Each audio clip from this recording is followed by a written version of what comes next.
uh, Anyuak resistance. Anyuak resistance it started long time ago. They fought Bermani foreigners. At the past, the Anyuak people resisted the Egyptians under Muhammad Ali at that time in 1800s. And they fought very many battles with the foreigners, even including their neighbors, the Dinka, the Nuer.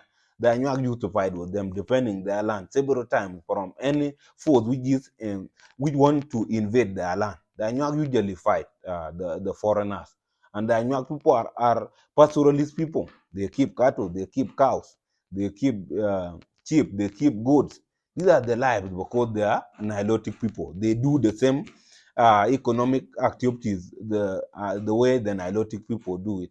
However, Anyuak people are not like their neighbor, the Dinka, the Nuer. Like in Anyuak, they have this one here, a system not like the ones of the Dinka. The Dinkas are led mostly by the chieftains, by the heads of the clans. However, the Anyuak, their system is different.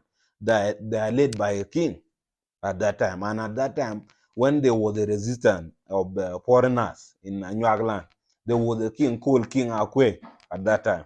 King Akwe resisted many forces. Even he fought many forces, even the new invaders at that time, which was Anglo-Egyptian government, which was a government comprised between the Egyptians and the British people. At that time, it was called British Expedition Force. British Expedition Force was stationed in Upper Nile region at that time because Upper Nile region was having many problems. There were very many incidences of prophets fighting, the cattle raiding between the neighboring communities there. So British Expedition Force was stationed there. However, the Anyuak people don't usually welcome the foreigners like their neighbors. So at that time, they fought for many years. At that time, the year 1912 came when now the British Expedition Force came with a huge force.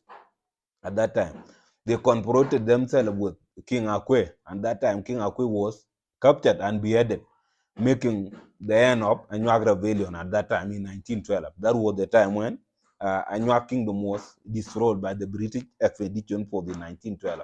And their sacrifices were the foundation of the future resistance, things like Anyanya 1, Anyanya 2, SPLA.